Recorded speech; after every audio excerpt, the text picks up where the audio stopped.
The love that I was giving you was never in doubt. Let go of your heart, let go of your head, and feel it now. Let go of your heart, let go of your head, and feel it now. Babylon, Babylon.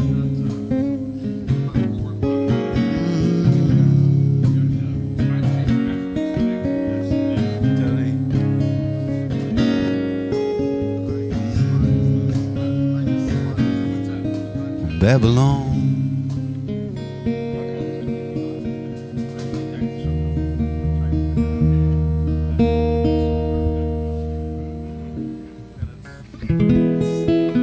Slow it down, everybody, slow it down. Slow it down, everybody, slow it down. Bow your crown, everybody, to the ground. Everybody, slow it down, everybody, slow it down.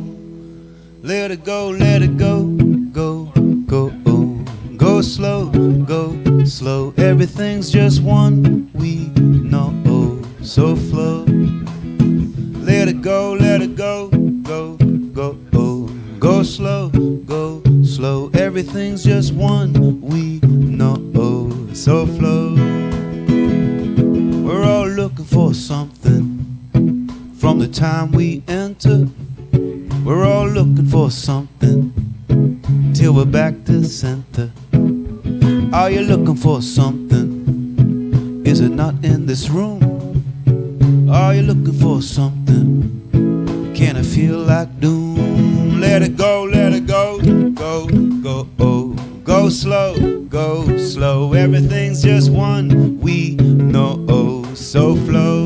Let it go, go, go, oh. Go slow, go slow. Everything's just one, we know, so flow. Just breathe, surrender. Breathe, surrender. That heart extender. Just breathe. Let it go, go, go, oh. Go slow, go slow. Everything's just one, we know, so flow. Let it go, let it go, let it go, go, go, oh. Go slow, go slow. Everything's just one, we know, so flow. Here we go.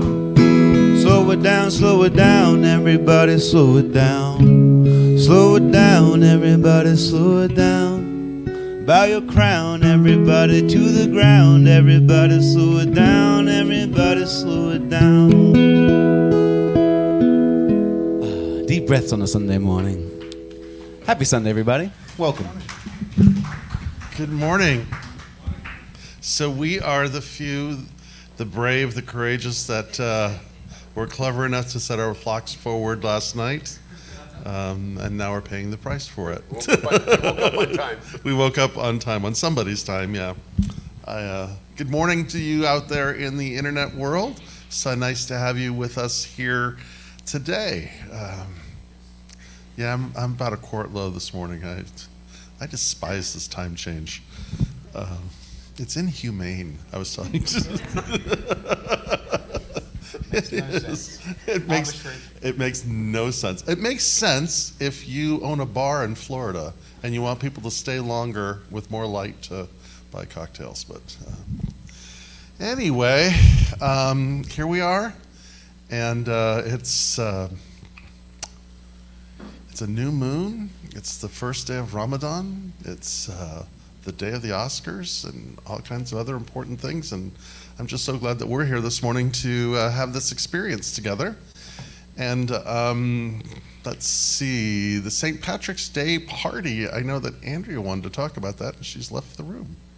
So I'll talk about it. So we'd like to do, what do I want to say? What I want to say is we want you to be here for it. It's going to be a lot of fun. Kurt and I are going to cook. Leah's going to do some music for us. If the weather permitting, we're going to be outside. It'll be a lovely, fun day.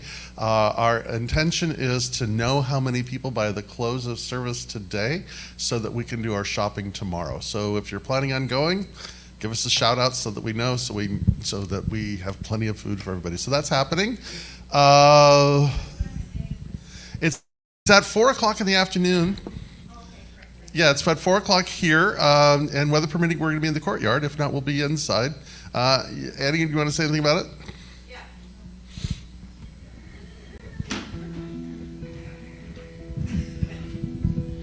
And what I wanted to say is I'm ready for you. So pay after service. So we can know if you're coming.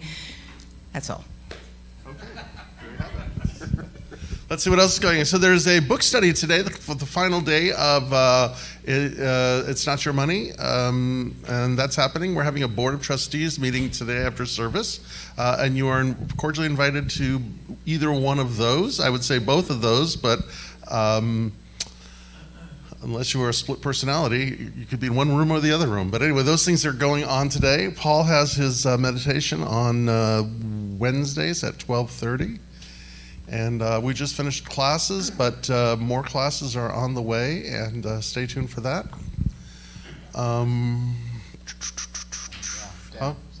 Sundays, yeah, you and the Dow. Or whatever you call it, Jim. I hope I can give my talk today. I'm foggy. I'm just going to admit I'm a little foggy this morning. This threw me off, and that's where I am. So Jim's class is the Dow, and then he's got a big presentation coming up in May. Do you want to say anything about any of those things? Because I'm afraid I'll do damage if I try to. Yeah, so Sunday mornings from 9 to 10 we have Wellbeing in the Dow, and that's been a really fun class, but you can jump in at any point on that. There's nothing that you're going to have to worry about if you haven't been to classes there before. And then in May, 2nd and 3rd, we're having a fantastic presentation out at Palma Valley Country Club, where we're bringing in Lawrence Krauss, who's a world-famous theoretical physicist, and myself will be doing some presentations on how we can use science to inform our personal philosophy. So that's going to be a really fun event. If you're interested in that, see me afterwards, and I think maybe next week we'll start having it in the newsletter that'll have the link for how you get to it. Thanks. All right. So with that, Kurt, how you doing this morning? I'm doing well. Good. You guys you're doing well, Lee? Yes, I drove down from Pasadena. I had a gig in Pasadena last night, so definitely I'm just glad that the iPhone automatically knew to set my alarm a little earlier. So Yeah. I wouldn't be here otherwise. Yeah. So what time did you get up this morning? It was like I think 8. Yeah, but 8 it o'clock, would that's have not- been 7. Yeah, that's not bad. Well, I got home like at 1, so and I'm not a good sleeper, so Yeah. that wears on me. We had friends over for dinner last night, and I woke up this morning, and I have this smartwatch, and I used to wear a regular watch. So I woke up and I looked at my watch, and I go, "Oh crap! It's like I got to get out of here." And then I realized my watch was in sync with my phone, and so it was the right time. It was very funny. I knew, so I set my alarm as soon as I got home last night, and when it went off this morning, it's still Time. That's why we a little light on people today, because it's. I told Rev we have time change casualties. Just those that didn't have an alarm and didn't get up on time. Mm-hmm. Yeah. Well, if anything else, I get to sleep through the Oscars tonight. Yeah. So, so with that, there's Paul. Oh, good. Glad to see you. Time change. Time change. Yep. All you have to say, everybody understands. So, Kurt, will you pray us in, do us in, and send us where Sure. we're going to go? Yeah, let's just take a moment and just bring your attention to your breath, and just as we just let go of anything that's gone on this morning, especially this time change, and just recognize that in gathering here today at the Hilltop, that we've all come together in that one mind, that one presence, to listen to the words of Reverend Guy, Lee's music, my words, and just enjoying in something to eat, and just relaxing into that community that I just so am grateful for. And each and every Sunday that we get to join together here and just see each other and share, and knowing that we have a place to come rest, that place of repose, and just let that anything that's going on outside of ourselves in our daily lives just sort of pass and fall away, and just relax and just breathe, and to be present and to be with each other. And so for that, I'm just truly grateful, and know that in the theme of the month here of a new imagination, just holding that, knowing that everything, all is possible. All is unfolding in divine order. That the divine is animating each and every one of us in its own unique way, but that we are all sharing in this experience of being human, and just allowing that presence, that love that lies within us to come forth, in this unfoldment of this time together this morning and the rest of the day and the week. And so for all of this, I just give thanks, and I release these words into that infinite presence with a deep, deep sense of gratitude, knowing that we are here, we are present, and we are blessed. And together we say, and so it is. And so, I don't know why this morning I feel like sitting versus standing. I think it's the same thing. A little. It's all right, yeah. You're going to do your talk sitting as well? So the readings is always an interesting process for me, and I had a very busy week at work and other things, and Andrea said, hey, you're up, and I kind of knew, but then nothing really happened, and then I started looking on Friday, and nothing happened, and I got through yesterday. I looked a couple times while I was getting ready for this dinner with some friends, and nothing happened, and we had dinner and all this, and I'm like, I don't have a reading. Like Rev says sometimes, I don't have a talk. And I'm like, oh. So I went outside, and I started a fire in the fire pit. And I was inviting everybody out, but I had a couple minutes by myself, and I was just sitting there. And I'm like, you don't have a reading, And I'm like, oh, that wine tastes really good, but I need a reading, And so I just sat there, and all of a sudden I just picked up my phone, and I'm like, oh. And I just went on my phone, and I had this come to me, and I had this story about the readings, that it has to be something from someone that's a reading, something they said, and I just happened upon this poem, and it's on imagination, and that's our theme for the month. So, and bear with me because it's tiny writing, but it's a very cute little poem. It's by George Bernard Shaw, and he said,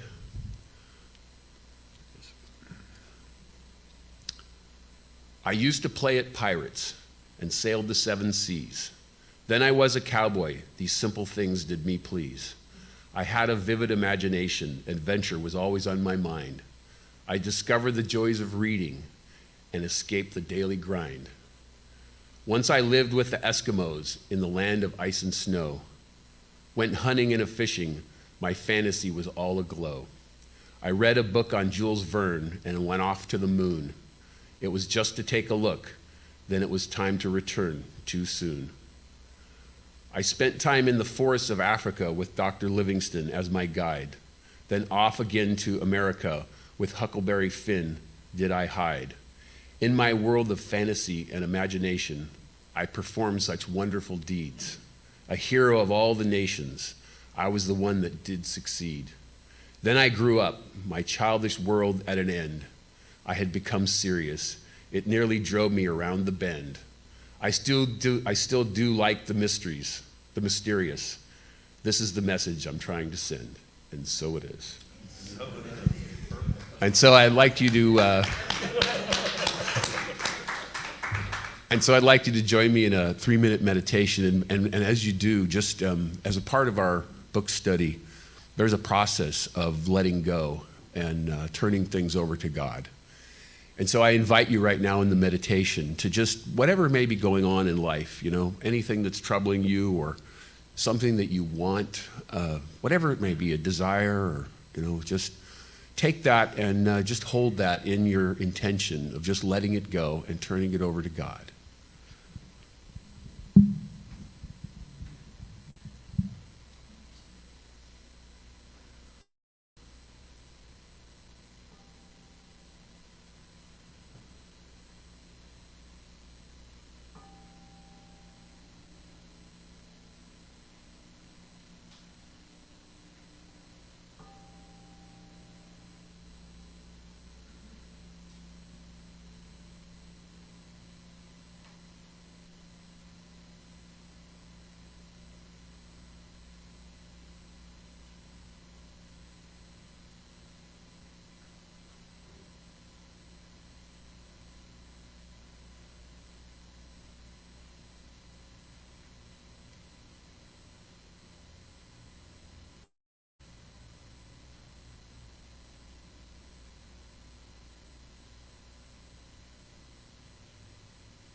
wanted to honor Women's History Month with some wisdom from Joni Mitchell.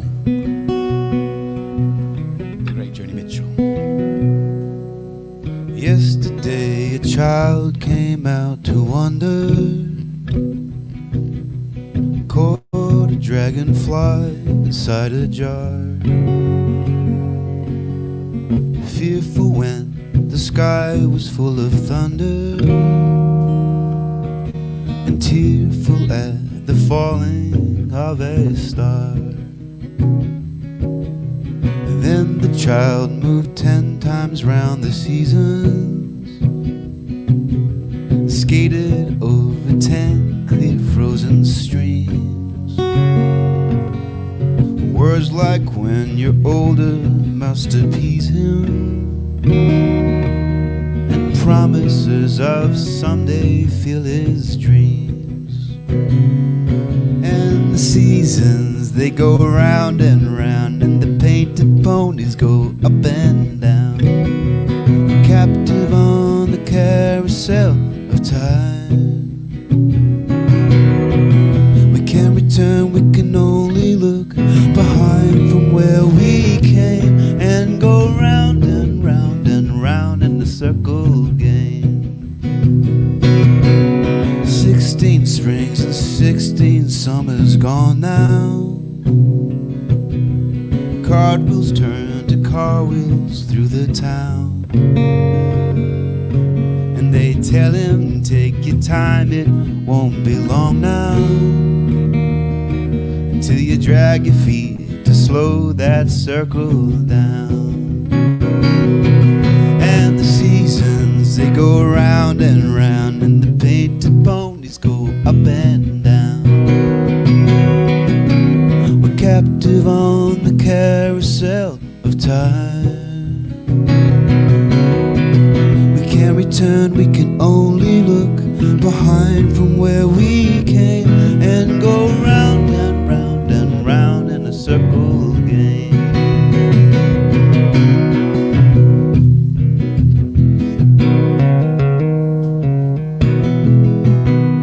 So the years spin by, the boy is 20,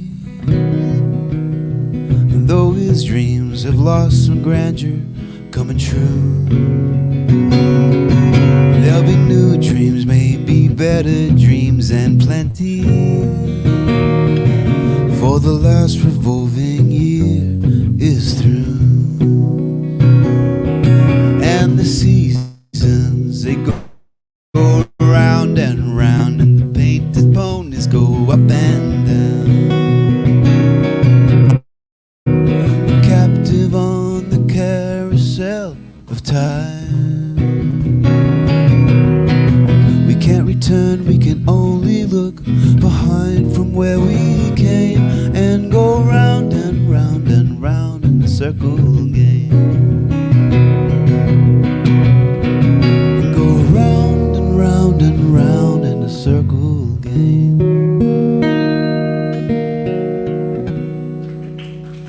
Joni Mitchell. Thank you, everybody. Please welcome our Reverend Dr. Guy Williams.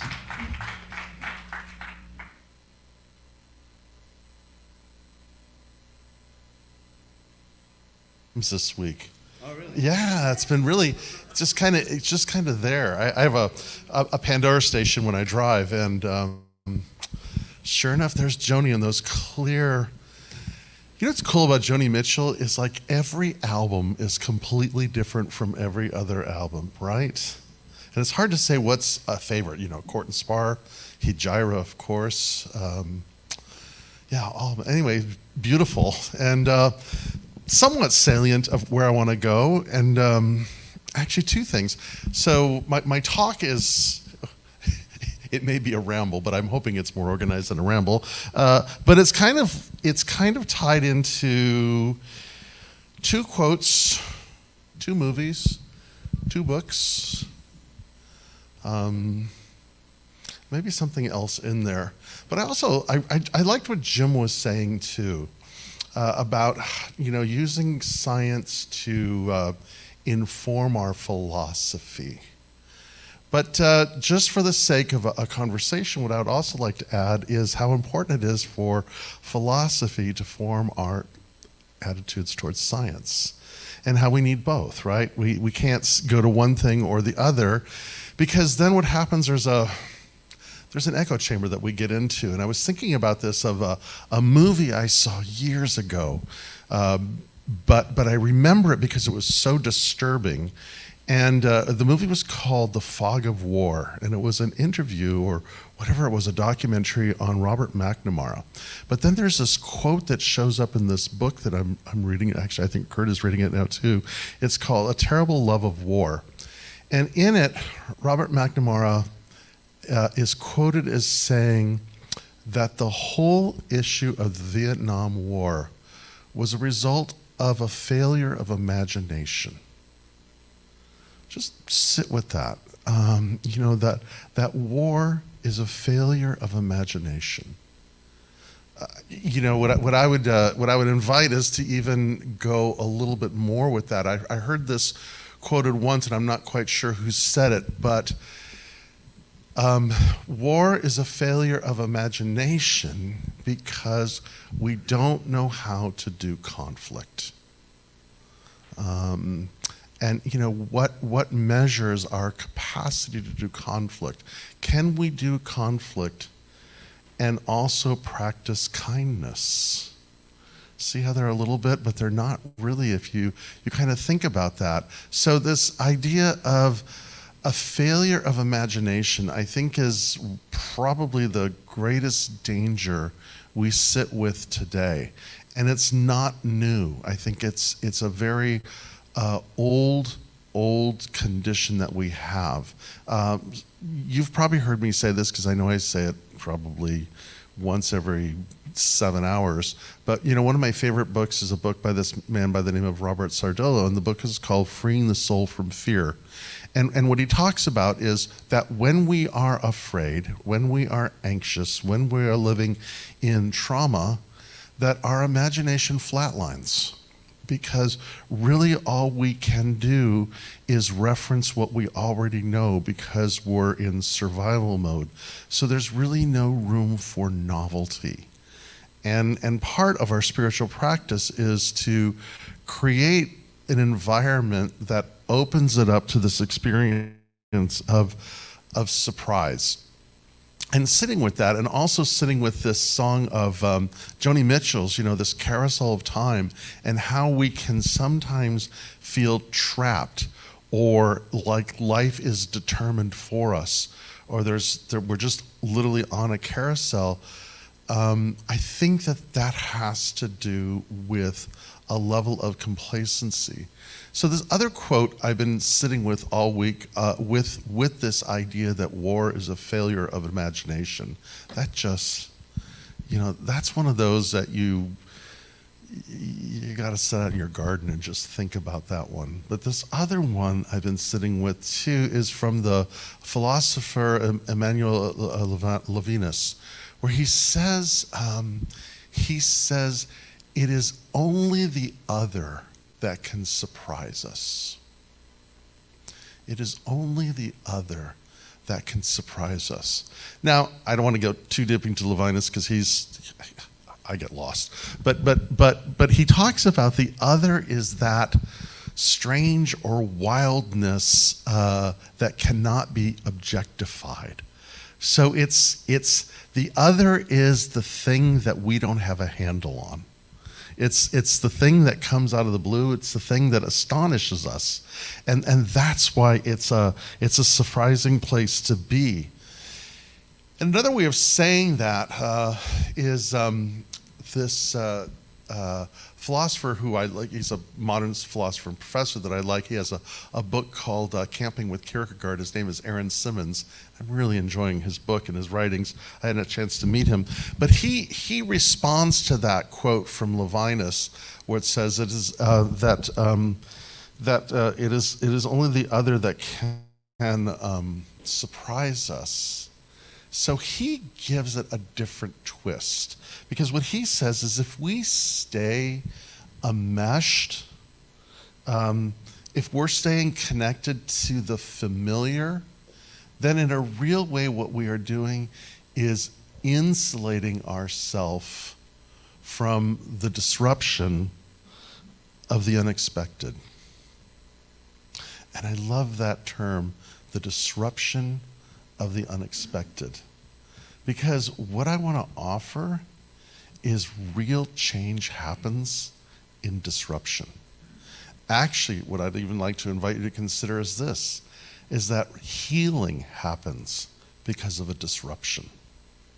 Insight happens because of a disruption. Life happens because of disturbing and disrupting forces. It's that cycle of order, disorder, and reorder. And the disordering place is really uncomfortable, and we try to avoid it, but it is so necessary, because when we're in that disruption, it begins to open us up for this sense of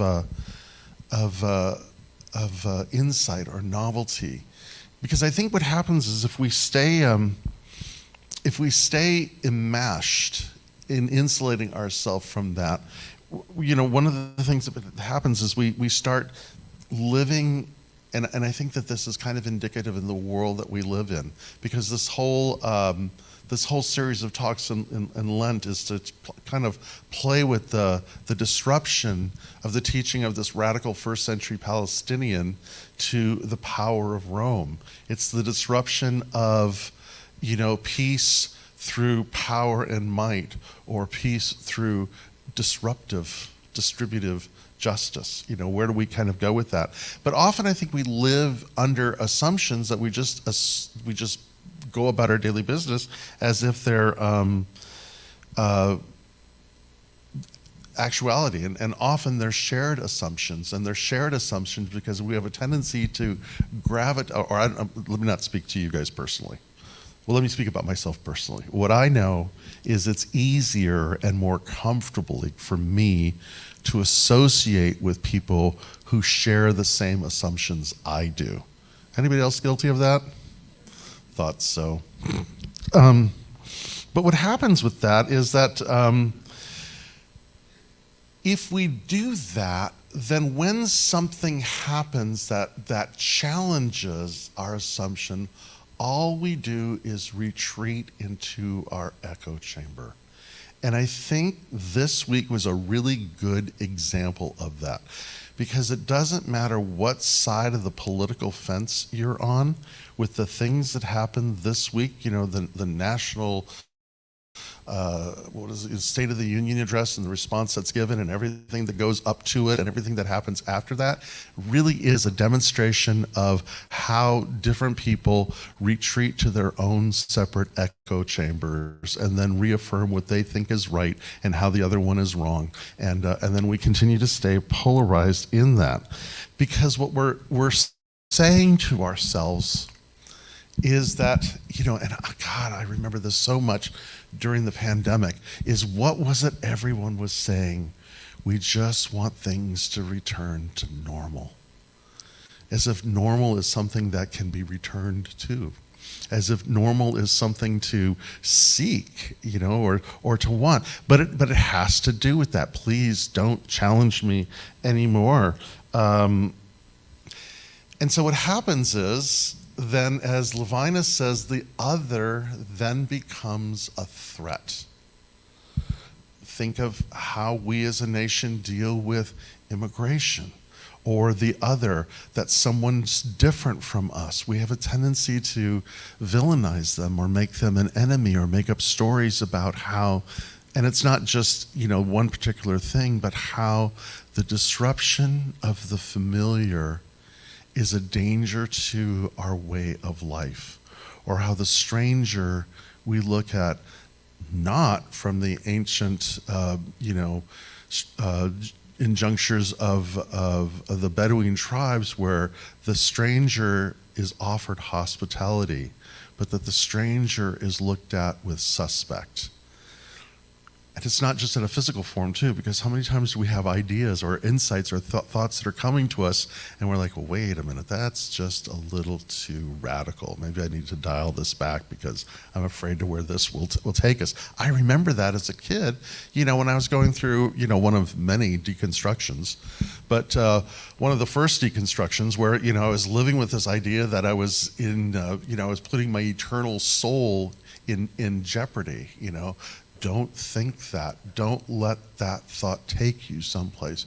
Living in that kind of danger. It's amazing how or maybe I'm just speaking to myself today, how we will restrain ourselves to stay within the confines of what we think is normal for us to be.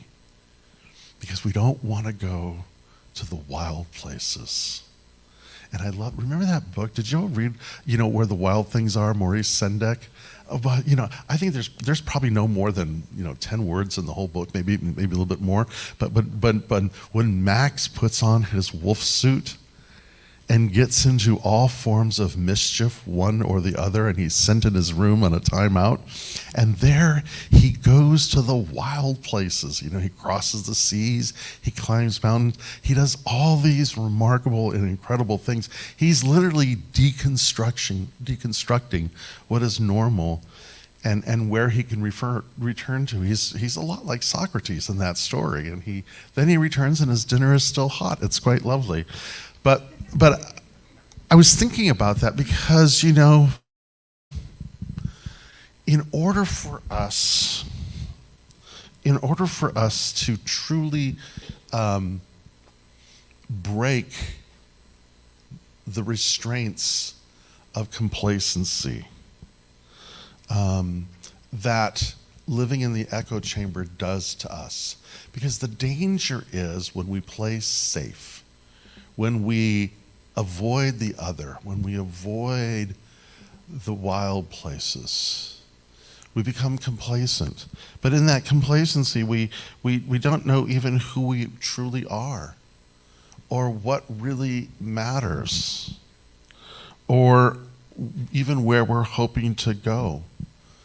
But more important than any of those things is when we live a life of complacency.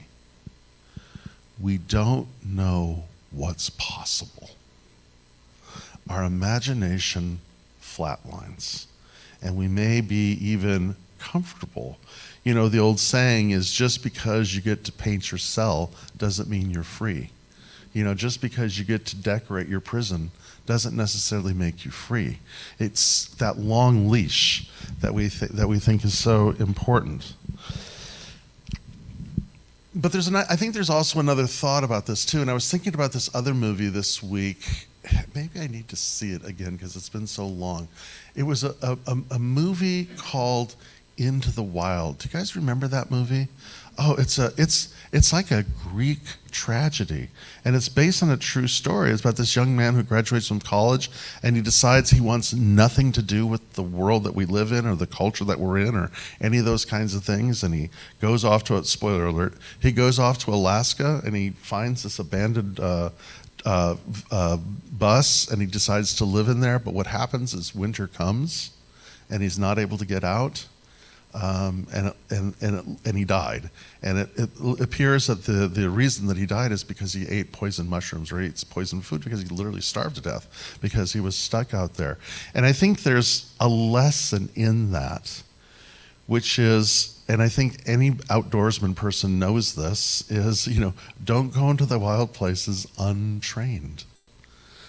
Don't go to these places untrained, which goes back to this very interesting yang and yin idea. Letting science influence our philosophy, and letting philosophy influence our science.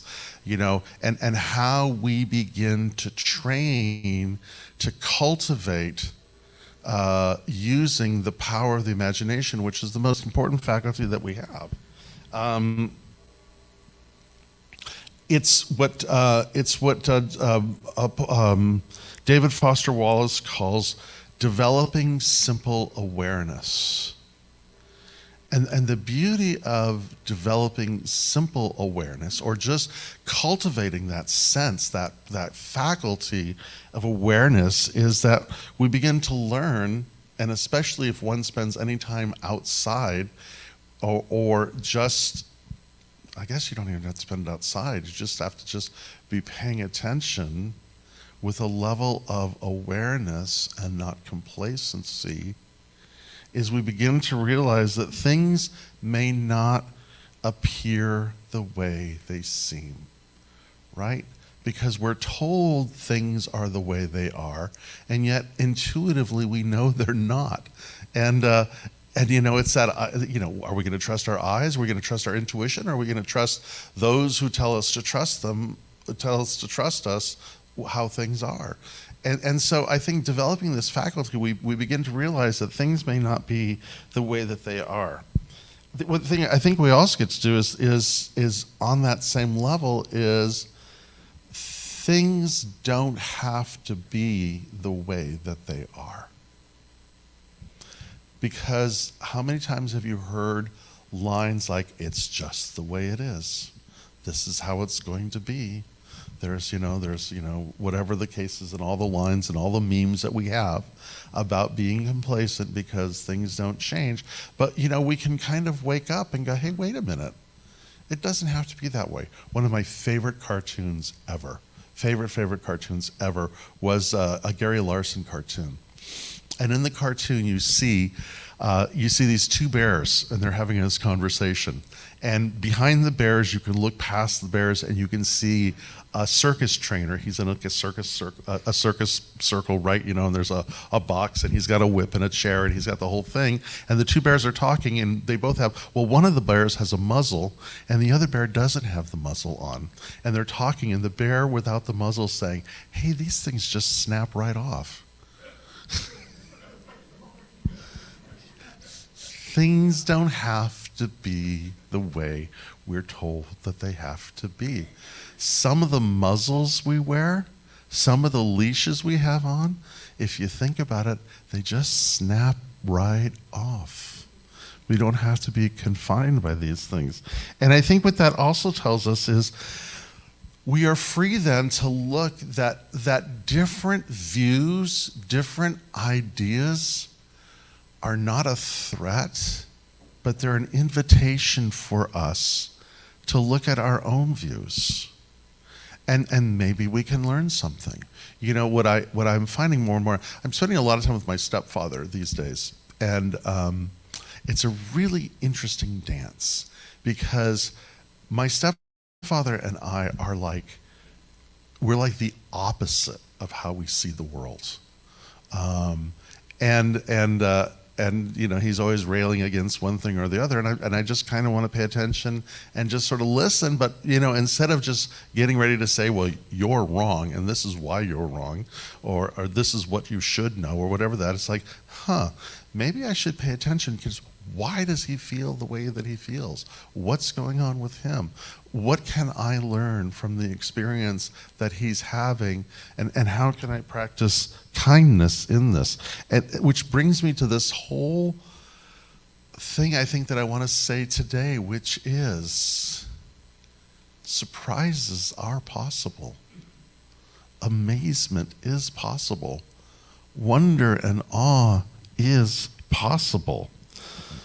And, with that, how do we cultivate this idea of a healthy imagination? And I think there's a distinguishment between fantasy and imagination. And I'll get more into that next week. I don't want to go too far into it. But 11:11, look at that. That always shows up for me, I'm looking at a clock right there, and it's 11:11. There it is, 11:11. So, and I'm getting to the most important part of my talk, and delaying it to make sure that it's right on the time there. Surprises are possible. There is a distinction between a fantasy and an imagination. And sometimes an imagination can slip into a fantasy if we're not careful. And that's where this idea of training ourselves to go into the wild places is all about.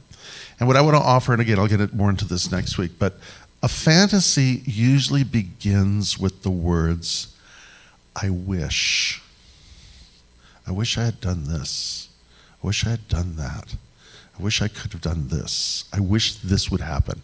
I wish I could win the lottery. I wish this person would notice me. I wish more people showed up on such. Whatever how'd that slip out? So, and the danger with the I wish is that it's a form of escapism. It's a way of avoiding.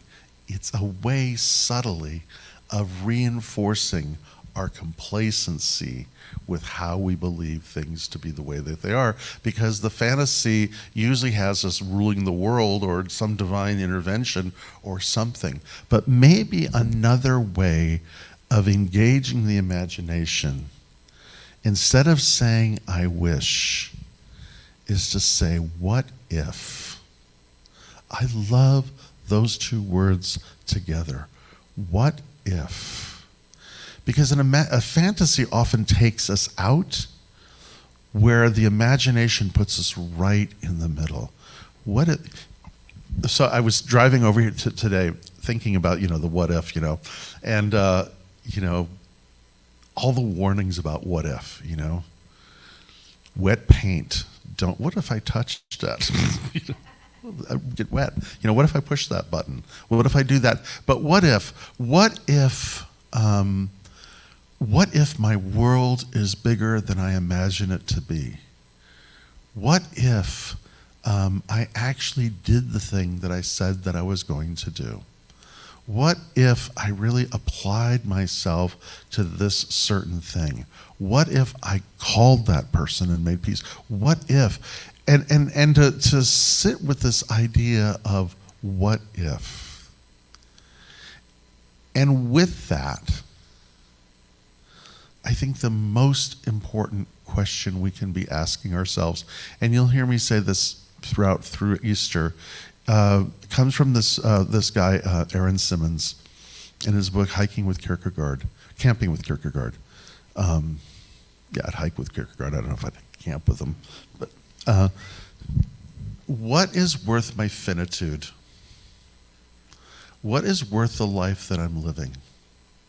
What is worth the things that I do? What is worth me investing in? What is worth in this finite? Last weekend we did this. I did a memorial. I shared a memorial with a dear friend of mine who passed. I think I shared it last Sunday, and I often, when I do memorials, I will quote this line from Emerson that I love so much, where Emerson says, "It is only the finite that is wrought and suffered. The infinite lies stretched in smiling repose." And there's this bittersweetness, right? Because the infinite, that which was never born can never die, and it's wonderful and it's beautiful, and in a memorial, that's the part we celebrate. But the part that we grieve is the finite, the thing that's in this moment, the body that we're living in, the time that we have on earth. Again, to quote Emerson, genius stands on limitation. What is within my fear of what is mine to do? What is my finitude?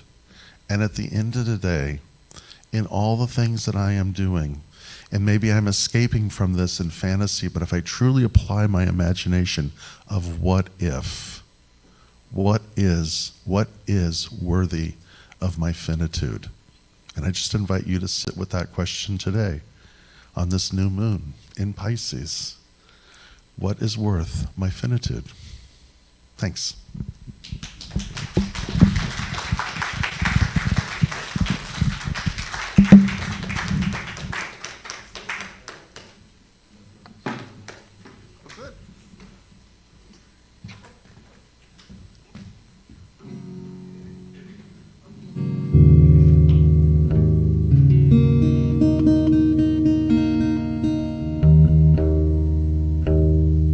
Perfect song for that talk about disruption and what if. And I wrote it a few months ago. And there's a sing-along. Every 4 lines, the song title is Sweet Uncertainty. And the whole idea is that uncertainty is a part of every particle in the universe. Uncertainty is like a building block, and if we put that lean on it, let's think of it in a positive way. Everything that scares us is uncertain, but everything that is beautiful, we are made of the uncertainty. So we can't sit here and wish uncertainty out of our lives. And so this song is about just embracing and having a little positive lean instead of that fearful lean on the uncertainty. Sweet uncertainty.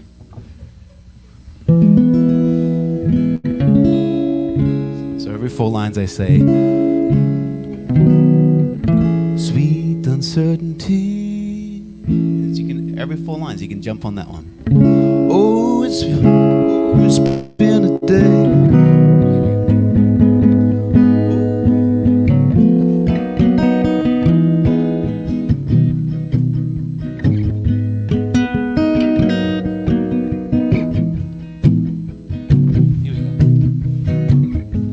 It's been a day, it's kinda been that way, so I came to play sweet uncertainty. Time will leave behind, oh my troubled mind, who knows what I'll find, sweet uncertainty. Then you're next to me, I hear that melody, ooh that energy, sweet uncertainty. Let the music make you, ooh I wanna take you, when you're next to me, sweet uncertainty.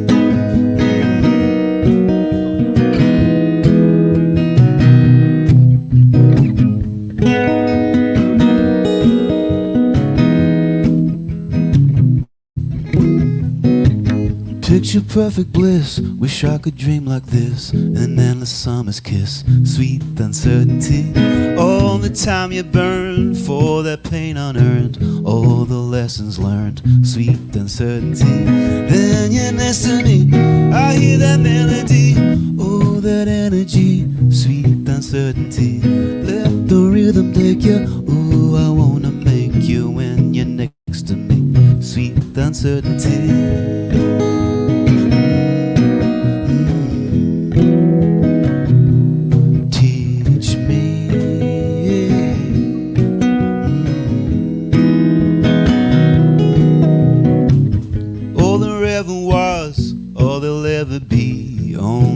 Because sweet uncertainty, every life on earth, every galaxy, all the universe, sweet uncertainty. Then you're next to me, I hear that melody, oh that energy, sweet uncertainty.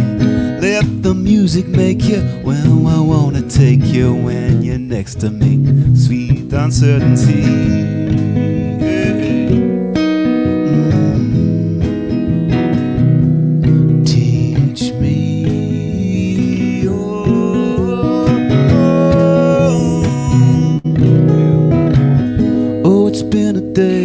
Kinda been that way, so I came to play sweet uncertainty. All the time you burn for the pain unearned, all the lessons learned, sweet uncertainty. Then you're next to me, I hear the melody, oh that energy, sweet uncertainty. Let the music make you, oh I wanna take you when you're next to me, sweet uncertainty.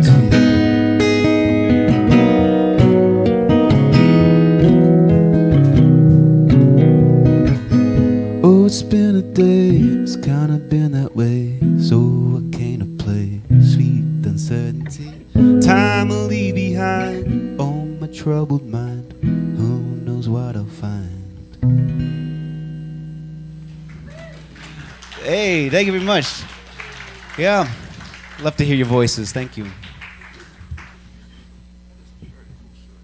Yes, Indonesian. I got an authentic Indonesian shirt, I had to feel it out. Thank you. That was a great talk today, by the way. Thank you. Yeah, clearly we've been thinking about the same things. Yeah, it really, even the poem that found me, I still love the mysterious and, the what ifs of our life. And one of the things about that poem that I was sitting as you were talking, and he wrote, and then I became serious, and complacent. all of what he was speaking to was that child within us that has the imagination. And then at some point in our lives, we become serious. And then we end up, I have lived a lot of my life in fantasy versus imagination, and realized that, we have a opportunity that I can see that I squander at times, and that is allowing my imagination to create all these things that are not a positive use of it. Change your thinking, change your life, and how hard that is sometimes. So, today is, this is our opportunity to give. And again, as a form of imagination, what is possible? What can we do here in this place together? What can we do for each other? How can we give to each other? And what is possible? And letting go of that, even the story of, oh, well, there's not enough people here today. Well, there's people here. That's all that matters. Only one of you is all it takes to be here with us together. And so if you're choosing to give, I just know that what you're giving is going towards keeping the lights on, doing all those other things, but it's also keeping imagination alive within yourself. And knowing that there are possibilities here that we don't know what will come, and what that, as Lee was singing about, the uncertainty of all of life, And the one thing that we find, or we can rest in, is knowing we can come here on Sundays and be together. So for this, I just give thanks. And so it is.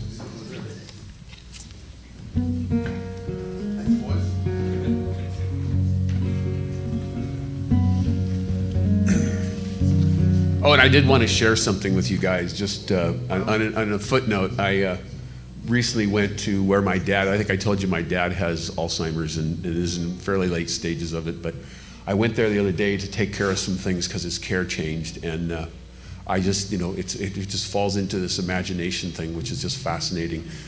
He has a girlfriend, and they sent me a picture of them in the hallway walking together holding hands. And I just, it was like, I had this story about how terrible life is and to be that way and everything else, but somehow, I don't know how the hell that happened, he found that. And it's amazing.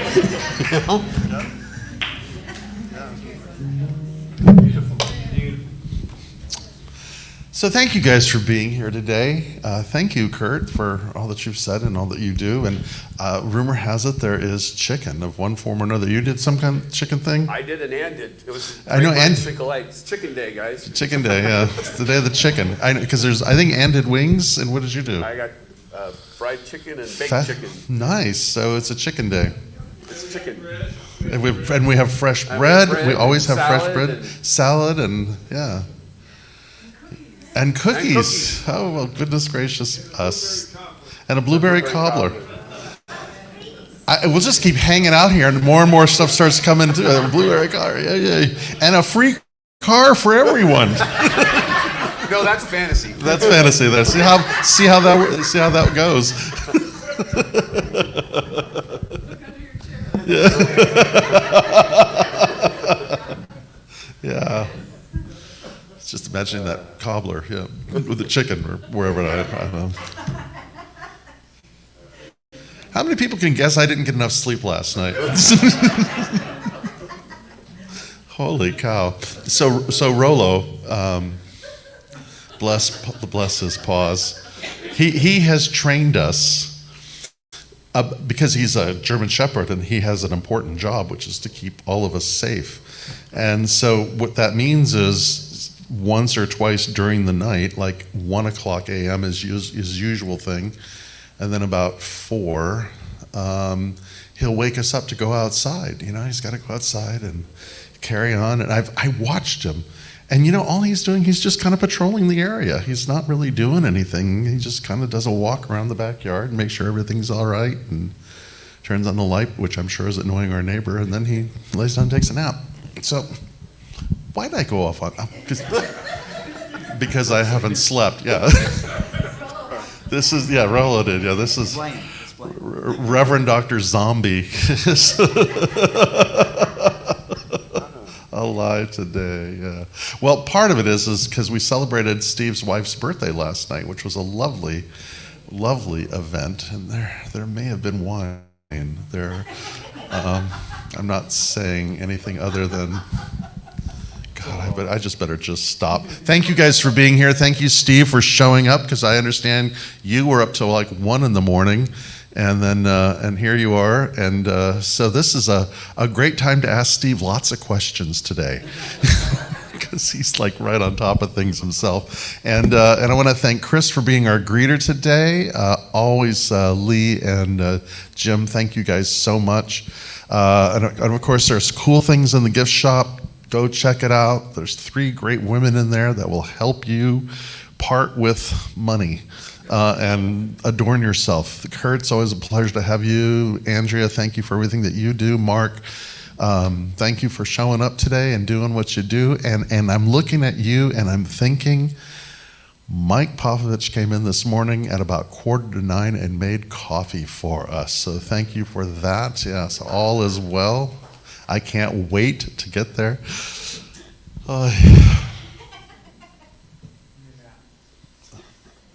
I need a nap. I don't need a nap. I need a song. I need to end this service for you guys. So let us just take this moment to pray. So breathe with me, because when we breathe, everything changes. Every aspect of our body is metabolized in a new and different way. And being aware, we can use the breath to come back in, to be present, to be in this simple awareness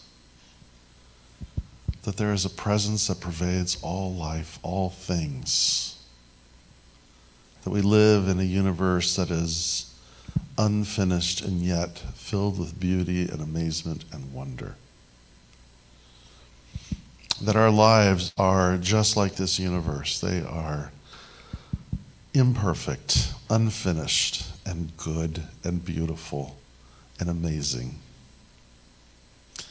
And so my prayer, my blessing today is that each one of us will encounter something that disrupts the complacency, that disrupts how it should be, that brings us to a place of amazement and wonder and awe, that fills us with joy. And so I give thanks. I give thanks for everybody here and this experience that we've had together. I let it be, and so it is. Oh, we forgot prayer. I'm sorry. You know the drill. Fill up a prayer request. We pray during the week. See the practitioners. Andrew, wave. Who's the other practitioner here? Are you the only other practitioner? And Paul, of course. And Kurt, ask one of them to pray. And they will fill up a prayer request. The end. Okay, I've got a wake-up song here to honor International Women's Day, which was last week. This is about women empowerment. I wrote it a few years ago. It's called Boss Senorita.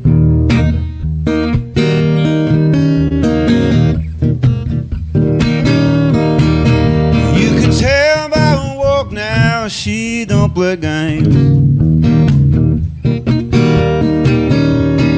She don't take no numbers, she's just taking names.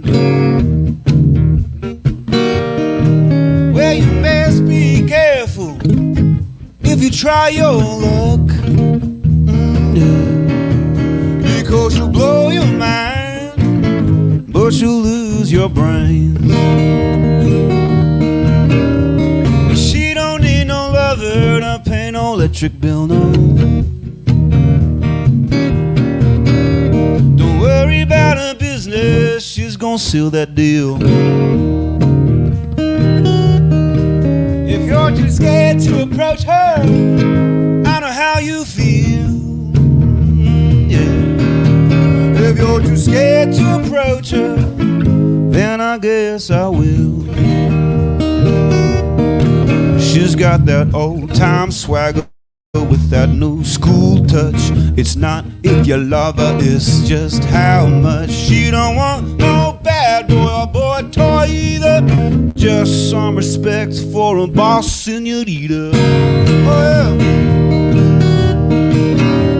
Don't give her no line, man, she's heard it all before. Show her something true, or she'll show you the door. Gotta treat her like a person and not another score. She'll leave your pride in pieces and your jaw on the floor. She's got that old time swagger with that new school touch. It's not if you love her, it's just how much. She don't want no bad boy or boy toy either, just some respect for a boss senorita.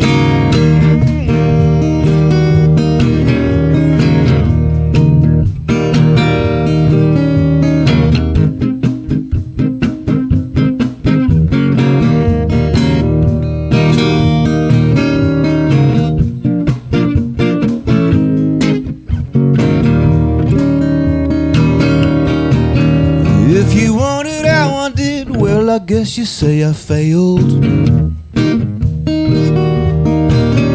But I thank my lucky stars I live to tell the tale. Because I lived and I learned, you've got to swallow your pride. Oh yeah. Because every woman has got that boss inside. She's got that old time swagger with that new school touch. It's not if you love her, it's just how much. She don't want no bad boy, boy toy either, just some respect for a boss senorita. Oh yeah. Oh yeah. Well, you best be careful if you try your luck, because you blow your mind and you don't give up.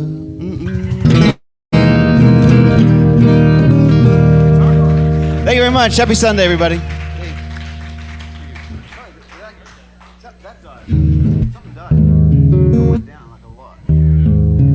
My vocal went down.